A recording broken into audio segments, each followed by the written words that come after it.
Now then, just a quick reminder at the start of today's video that today is a double upload day. So if you missed the video from earlier on, I'll put a link on top of the screen right now so you can go and watch that one before coming back to watch this one. If you did watch the video from earlier, thank you very much, and welcome to this one. Roll the intro.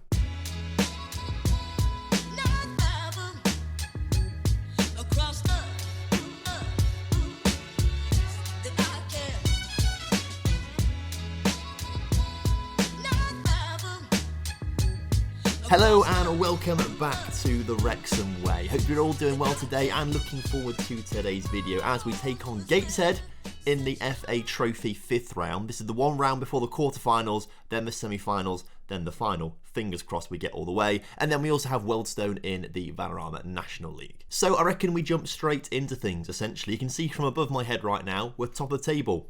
Let me tell you what's happened since you guys were last here. So following those double wins against Altrincham and Notts County, we have won almost every single game since you guys were last here. We started off with a big 5-0 win with Paul Mullen scoring a hat-trick against Boreham Wood, which was fantastic stuff, before we just about beat Aldershot 2-1 in the FA Trophy 4th round. They went down to 10 men actually very early on, but put up a very, very good fight for the rest of that game.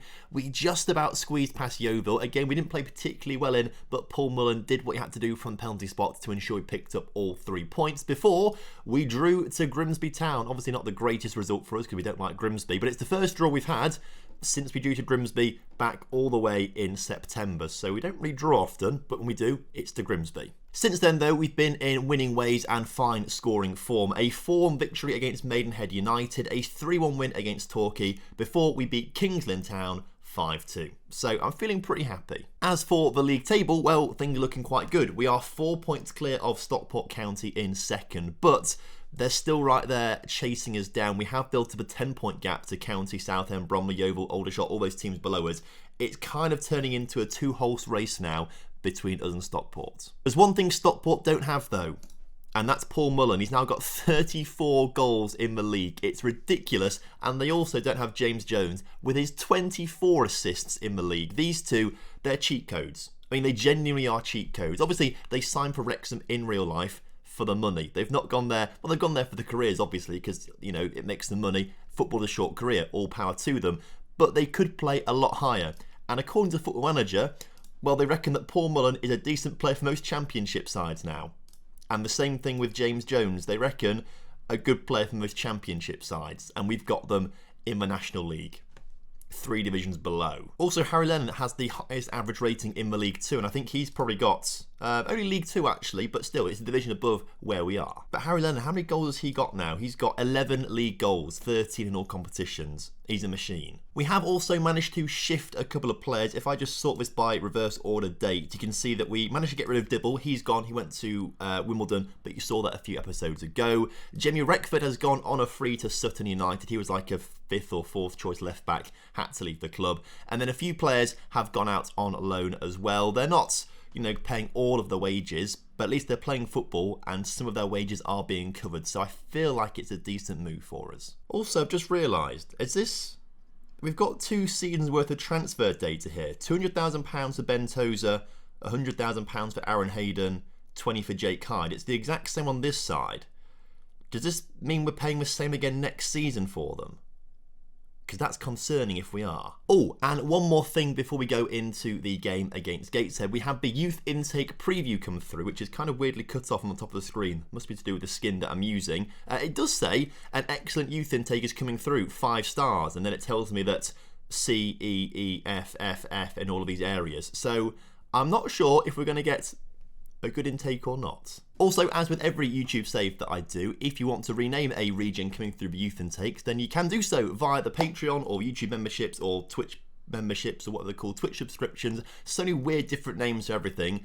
Why can't it just all be simple and called the same thing? But if you want a regen named after you, then get involved via one of those platforms. Okay, so the team is actually, I think, pretty much at full strength right now. We did have a little bit of an issue in between episodes where a few players were off with a virus for like 2 or 3 weeks, which obviously wasn't ideal. But I think everyone is fighting fit to play today. So Lainton starts in goal with a backline of Lennon, Hayden and Tozer. Medford Smith and Hosanna make up the wing-back roles. James Jones obviously playing in the centre of midfield alongside a 4th place player in the African Cup of Nations. He just missed out on a bronze medal, did Tristan Needham. Only actually played in 1 game in the African Cup of Nations. But Zimbabwe got all the way through to the semi-finals and then lost to Malawi and then lost on penalties to Guyana-Bissau. So Tristan Needham just missing out on a medal in the African Cup of Nations. The 1 game he did play, was it the Nigeria game he played in? No, it wasn't. He's not on that list. He played in the 4-1 win over Ghana then. At some point, came off the bench, he got a 6.9 rating, but still, he made an appearance in their biggest win of a tournament, actually. So Zimbabwe did really well, considering, you know, they came up against like Nigeria, Senegal, Ghana, even Malawi to an extent, right? These guys are meant to be properly good teams. And given that Zimbabwe are playing Tristan, who plays in the National League, I feel like they've done pretty well for themselves. Obviously, just in front of the centre midfield is the usual trio of Young, McAlendon and Mullen. So, I've got to say, I think we were a little bit disappointed to have been knocked out of the FA Cup a couple episodes ago when we took on Crewe. Obviously, wasn't quite ideal with Rob Lainton getting his injuries and stuff like that, but I think we felt like we should have caused an upset. Obviously, we were never ever going to win at the FA Cup, so silverware was never an option there. But given that we are looking for promotion this season from the National League and the FA Trophy is only for non-league teams, I'd like to think we can go on to win this trophy this season. At least give it a good go, because hopefully, fingers crossed, we are never going to have to try and play for this trophy ever again. Hopefully it's promoted and never relegated back down again. James Jones with a corner though. Most of his 24 league assists this season have come from corners. The near post corner tactic is superb. He might just be offside there. No, the linesman says no as we hold on to possession but are forced backwards by National League North side Gateshead. They are actually in the division below us today. They are playing a 4-2-3-1, so they fancy themselves today. They're going quite attacking with their formation. Obviously we've got 5 at the back, which is, you'd assume, quite a defensive formation, but we have scored a lot of goals this season. So, I don't know. I reckon it's going to be quite a close game, probably closer than maybe people would be expecting, as Bryce Hosanna has so much room down that right-hand side of the pitch. His cross will still get blocked though, won't it? No, goal. All right, I'm pleasantly surprised by that. You love to see it. McAlendon getting a rare goal, only his 8th of the season. Usually when they're in the back of the net, it's Paul Mullen scoring them. But Hosanna was just given so much time and space here. Gateshead will be kicking themselves with just not marking him at all. He's got so much time to pick out the perfect cross, and it's a great finish. I really want to win this trophy this season. Like, a double bit of silverware in Season 1 would be amazing. That is assuming, of course, we can keep going in the league as well. Obviously, we kind of have escaped from the teams from Stockport down, but Stockport are right behind us. 1 or 2 slip-ups from us, especially in the game we play against them. I think the penultimate game of the season is against Stockport, so it could really come down to the wire in that particular fixture. I mean, imagine, right, we get to that game and there's like a point in it, they beat us and then we lose the league title on like the penultimate day of the season or something. That would just be horrendous. So hopefully it doesn't come to that. But there's still a long way to go in this season for that title race as Paul Mullen's shot comes back off the post there. Really good work from us to get into that position in the first place, but not quite getting the result we wanted. We are going to make some changes though, because some players aren't playing well. Paul Mullen being one of them, which is a bit weird. Luke Young is going to come off for Dior Angus. And again, what we'll do is maybe just go to 3 strikers because we don't really have a midfielder to bring on in that attacking midfield place. What it means is Paul Mullen has to stay on the pitch. But there's a few tired faces, particularly Tristan, who needs to come off the pitch. And also Medford Smith. Before the changes are made though, Medford Smith does have a chance to come forward, goes back to Lennon instead. Tristan Needham finds Young on his inside. James Jones, maybe just timing the wrong there for McAlendon, get back on side. I mean, he's a mile offside there. And he just stood there. He didn't care. I mean, do you have to put him through lessons to tell him what offside is? Because he had no idea of his spatial awareness there.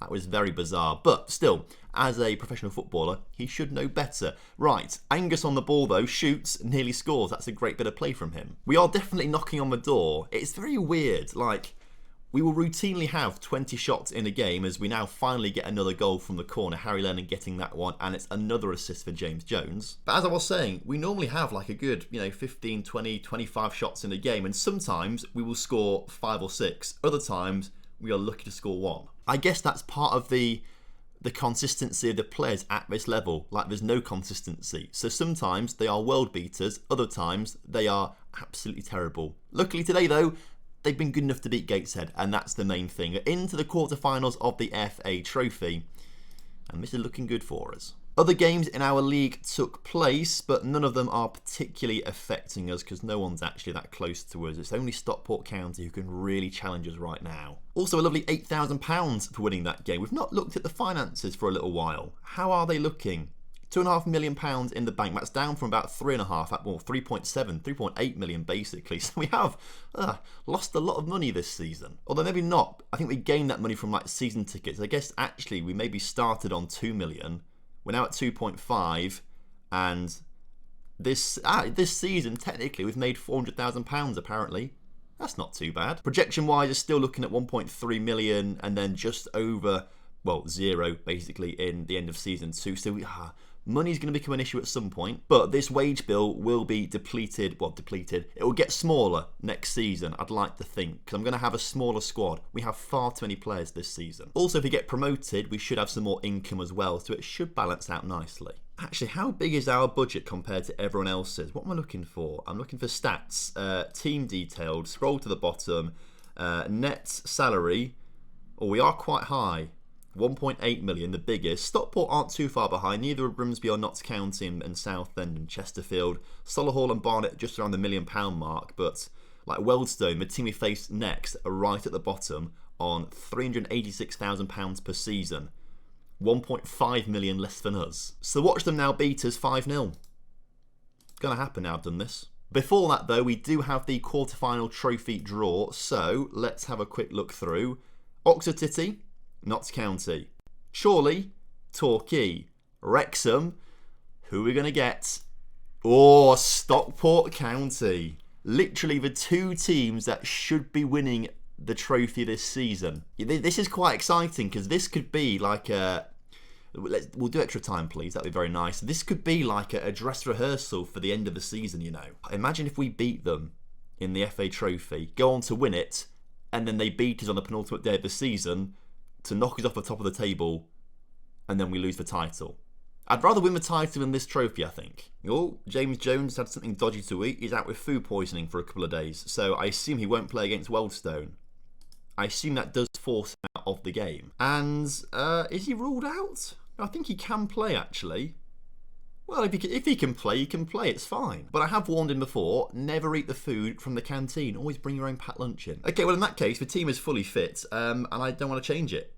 Same team, hopefully same results. So, once again, kick-off is upon us. If you want some Wealdstone, we'll give it to you. That's the phrase, isn't it? The Wealdstone Raid. I wonder if he's at the stadium today. I wonder if he still says it. Does he still go to games? And does he still say, if you want some, I'll give it you? He must do. It is his catchphrase, isn't it? But let's not talk about him. We're not here to talk about the Wealdstone Raider. We're here to talk about Wrexham beating them. Oh, good, it's offside. Oh, I was panicking then. I was like, how does this always happen? I say something good about us, they score a goal. Luckily, offside. Thank goodness. So the biggest spenders in the league in Wrexham in terms of wages versus the lowest spenders in the league in terms of wages. £1.5 million difference, which in any other league is probably not that much. Premier League, that's tiny. That's like one or two less than a player, isn't it? That's mental how much, little that is for a Premier League team. But for these two, it is worlds apart, and hopefully it's going to show today. How unlucky was that? James Jones, nearly scoring goal of the season, smacks it against the crossbar. Also, I think Wealdstone Stadium looks a bit big in this. I swear it's not this big in real life, but obviously this is Football Manager, Tom. It's not a real representation of what a stadium looks like. I think we all know that. Although, how cool would it be for them to get stadium licenses to actually have proper stadiums in the game? That would be pretty sick. Anyway, we're probably going on a bit too much about pointless things right now. What is not pointless is Bryce Hosanna getting forward to put the ball into the middle to James Jones, into Mullen. Mullen fouled. Referee, where's the penalty? There's no justice in this world as Medford Smith into Young, into James Jones. How unlucky has he been today? That could have been 2 wonder goals of the season from James Jones from like 30 yards out, but no, he's whacked the crossbar twice. And as we approach half time, other than the 7 shots to 1 shot, there's not really much to say between these two teams right now. It's even Stevens on the score card as it stands right now as Ayoma comes forward with the ball back into Dyer. Forward over the top. Lainton forced to make a really good save. That's probably the best chance we've seen all game from either two teams, aside from the offside goal for Wealdstone. Half-time 0-0. Dressing room, throw the water bottle, not good enough. Get out there, show me why I'm paying you £1.5 million more per season than this bunch of players. And thank you, Aaron Hayden, you've shown me why. 1-0, you love to see it. Also another assist for James Jones. He's a machine. So that's good for us. It keeps us 4 points clear of Stockport. If I scroll down on this latest scores thing, did I just see Stockport winning somewhere? I mean, they are winning because they're still 4 points behind us. So I'm not sure what their score is. This thing keeps... Oh, they're 2-0 up against Woking. But this thing keeps glitching around because I guess people are scoring, so it moves the whole thing around. Stockport 2, Woking 0. We're still 1-0 up here, but we could be doing better again. It's another poor game from Paul Mullen, but... he has scored 30 plus goals this season, so I'm not going to take him off the pitch. Needham's going to come off for Garrett. Defence are playing well, but Hayden's tired, so Reece Hall-Johnson will come on. And James Jones looking tired too, so David Jones will come on just to replace him. 10 minutes to go. I feel like a 1-0 scoreline is not particularly flattering for us, but we have controlled the game for the most part as that ball has gone all the way over the top, luckily for Wealdstone, a player to collect that one. And they are actually coming forward right now on a bit of a counter-attack. Nice ball out wide to their wing-back. I've just burped and sort of coughed at the same time there a little bit. I do apologise, but the